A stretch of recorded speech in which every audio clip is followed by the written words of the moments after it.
O governo gasta na saúde metade do valor determinado por lei. Grupo teatral ensaia peça sobre Tiradentes no plenário da Assembleia Legislativa. O Jornal da Alerj começa agora.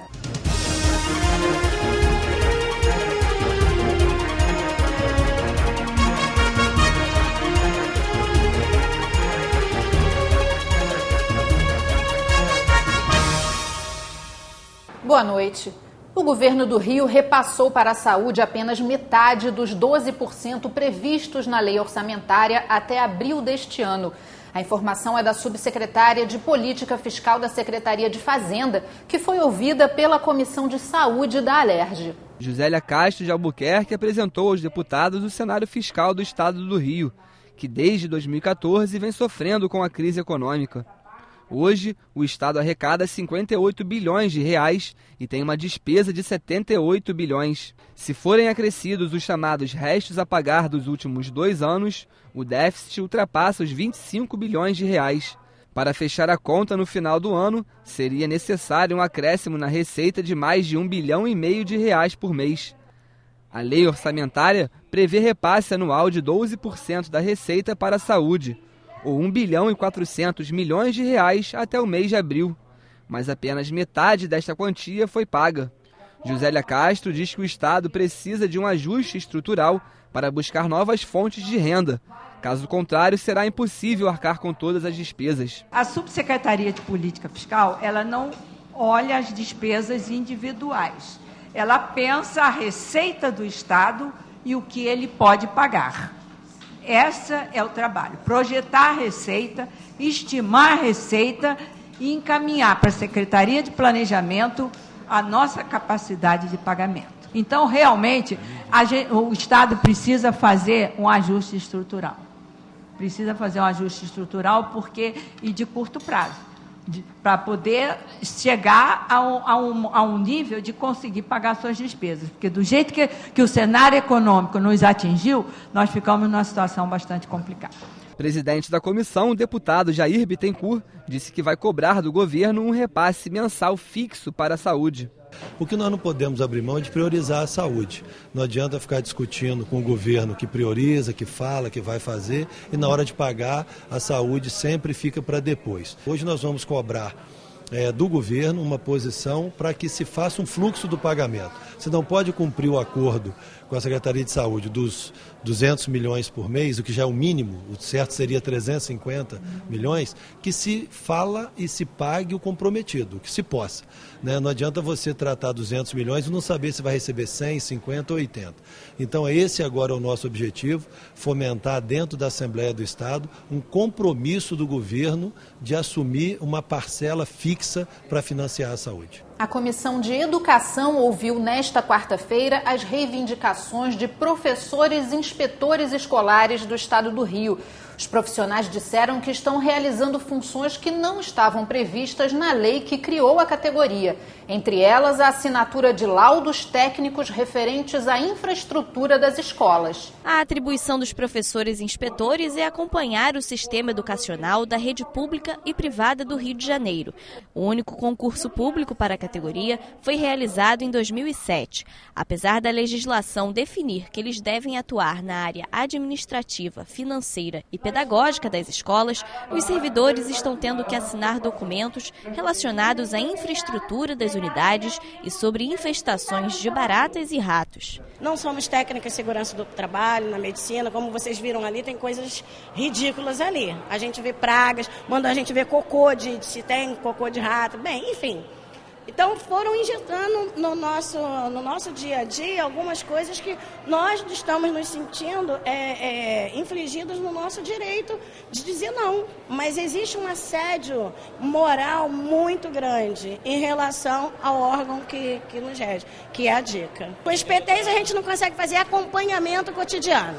A gente não consegue fazer. Então a gente fica sempre realizando tarefas. Estamos deixando a principal função da inspeção escolar, que é acompanhamento cotidiano. No estado, 589 cargos de professores inspetores estão ocupados, sendo que 468 estão ativos. Outra reclamação é a ausência de assessoria jurídica para estes profissionais. Alguns estão com processo na Justiça, movidos por gestores de escolas que não concordam com os pareceres emitidos pelos inspetores. Nós temos hoje 47 processos abertos contra professores e inspetores escolares pelo exercício da atividade deles, né?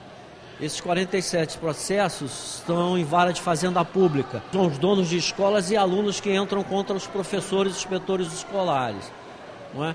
E o pleito de que nós venhamos a ser representados pelo jurídico da Secretaria ou pelo jurídico do Estado, que seria a Procuradoria e não a Defensoria, provavelmente, como foi colocado ali na audiência, é porque, evidentemente, que nós estamos num exercício de uma função pública, não é? Se houver, por acaso, algum colega professor inspetor tiver cometido um ato ilícito, um abuso de autoridade ou coisa que o valha, o Estado posteriormente tem o direito de regresso. O subsecretário de Infraestrutura da Secretaria Estadual de Educação afirmou que não concorda com o desvio de funções dos profissionais e que a falta de assessoria jurídica será analisada pela Secretaria. Na verdade, pela atribuição do inspetor, em algumas situações, eles são provocados pelo Judiciário pelos atos que eles praticam, né, de fiscalização, acompanhamento e inspeção das entidades particulares, principalmente.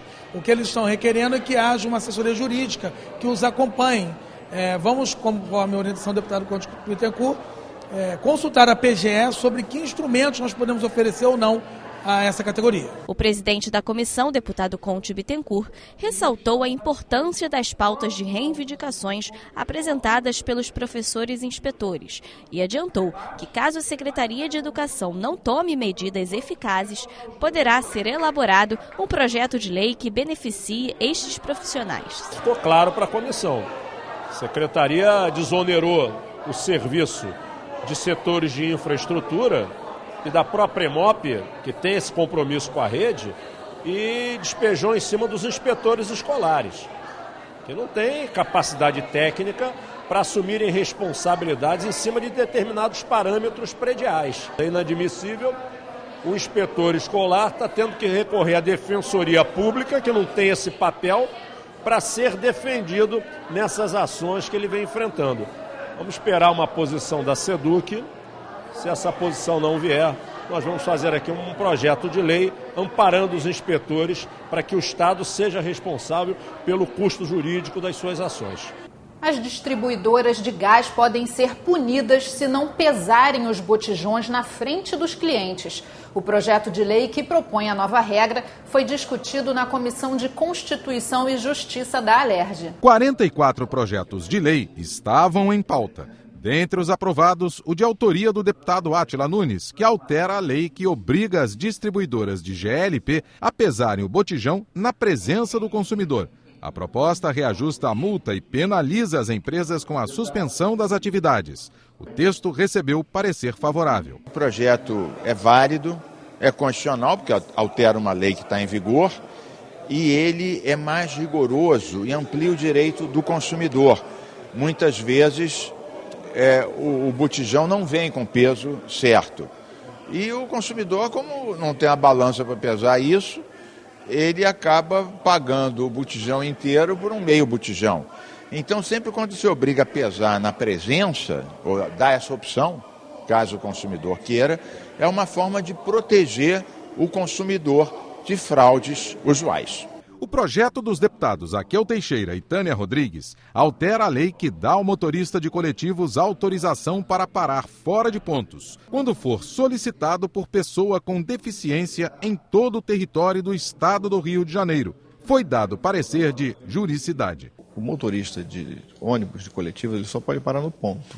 Então nós temos que excepcionalizar na lei quais são as situações em que ele pode parar fora do ponto. Entendemos que com deficiente físico ele deve parar fora do ponto, com as mulheres, com os idosos. Então, a modificação da lei visa dar essa abrangência para que você possa permitir com que o motorista possa quando solicitado por essas pessoas, parar no local solicitado. Aprovada a emenda de plenário ao projeto de lei do deputado Dr. Deodalto, que institui a Semana Estadual de Prevenção da Microcefalia e combate ao mosquito Aedes aegypti. Foi acrescentada ao texto a doença Zika vírus. Então nós compreendemos que, de fato, seria necessário aprovar. O deputado Zaqueu colocou aqui um ponto importante, que é a inclusão do Zika vírus no artigo, e aí ficou mais completo, e aprovamos de forma unânime e dessa forma segue para as demais comissões. Os pontos de parada de caminhões nas estradas do Rio devem ser monitorados por câmeras de segurança. É o que diz um projeto aprovado no plenário da Alerj, que segue para a sanção do governador. Confira as votações desta quarta-feira. Na sessão plenária desta quarta-feira, os parlamentares analisaram um projeto do deputado Geraldo Pudim, que determina que a produção de carimbos profissionais, como os de médicos, engenheiros ou advogados, por exemplo, vão passar a depender da apresentação de identidade profissional expedida pelo Conselho Representativo da classe. Quem descumprir a regra poderá ser multado. A matéria foi aprovada e ainda precisa da sanção do governador para se tornar lei. Existe uma insegurança muito grande das pessoas quando elas veem um carimbo e uma assinatura de um determinado profissional que evidentemente pode não ser aquele profissional. Então o projeto visa que todas as lojas e as casas que confeccionam carimbo, elas exijam do profissional o seu certificado, o seu registro profissional e que esse registro profissional fique retido no local onde foi confeccionado esse carimbo para uma posterior fiscalização. Aprovado ainda o projeto do presidente da Casa, deputado Jorge Pisciani, e do deputado licenciado Rafael Pisciani, que determina a instalação do sistema de monitoramento dos estacionamentos e paradas de caminhões nas rodovias do estado. Quem descumprir a regra poderá ser multado. E esses locais terão pelo menos 6 meses para se adaptar à nova regra. A proposta segue para a sanção ou veto do governador. O estado pode ter um banco de remédios doados. A ideia é que a Secretaria de Saúde e o Rio Farms organizem a distribuição de medicamentos doados por pessoas físicas ou jurídicas. O projeto do deputado Luiz Martins foi aprovado e segue para a sanção do governador. Tem critérios para isso, né? Com menos de 45 dias por vencimento não será aceito, tem que estar na embalagem, ter bula, para que tenhamos todas as garantias, né, da qualidade do medicamento e não seja ali um depósito, que depois criará um outro problema para a Secretaria de Saúde. Se você põe com vencimento de uma semana, depois tem um custo de incineração, não é isso que nós queremos facilitar e economizar na vida do cidadão fluminense. O presidente da Casa, deputado Jorge Pisciani, quer proibir a compra e a utilização de equipamentos de interceptação telefônica por outras instituições do Estado que não sejam as polícias civil e militar. O texto também determina a doação dos aparelhos de outras instituições para as polícias após a aprovação da lei. A matéria recebeu 3 emendas e retornou às comissões.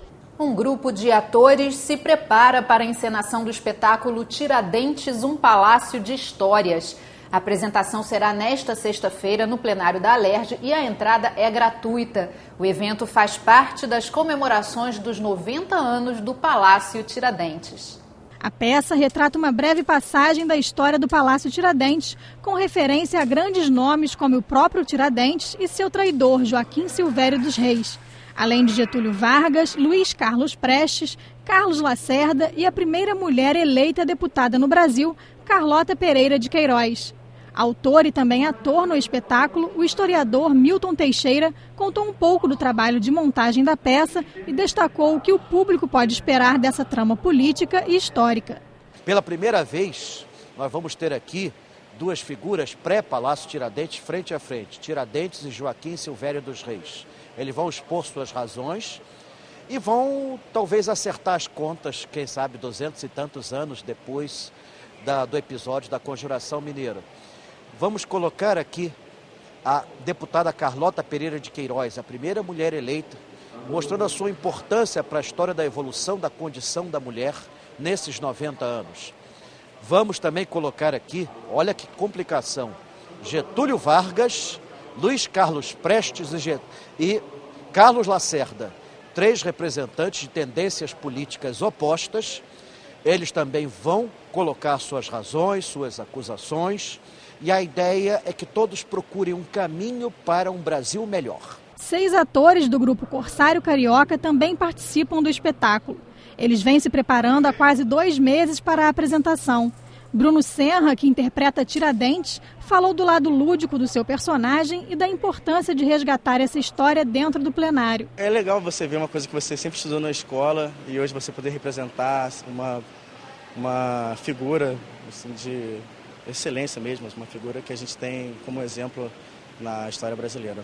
O Tiradentes ele vai ter o seu lado sério, vai ter umas surpresas também durante a apresentação, mas óbvio que tem um lado cômico para tornar uma peça mais leve, até por ser uma coisa que lida com leis, com política, a gente está num momento pesado e eu acho que trazer uma leveza para a encenação é sempre uma coisa positiva. O Palácio Tiradentes é um museu vivo, cheio de histórias. E nesta sexta-feira, às 19 horas, o público poderá conferir aqui no plenário da Alerj boa parte dessa memória. Enquanto o grande dia não chega, os atores seguem ensaiando por aqui. A entrada para o espetáculo é gratuita. No sábado também haverá apresentação às 3 horas da tarde. O Palácio Tiradentes é a casa do povo brasileiro. Portanto, todos podem vir, tragam seus parentes, seus amigos. Vamos prestigiar os 90 anos da casa onde o povo diz o que o governo deve ou não fazer. Este foi o Jornal da Alerj. Acompanhe a nossa programação também pelo site e pelas redes sociais. Até amanhã, TV Alerj, canal do Povo Fluminense.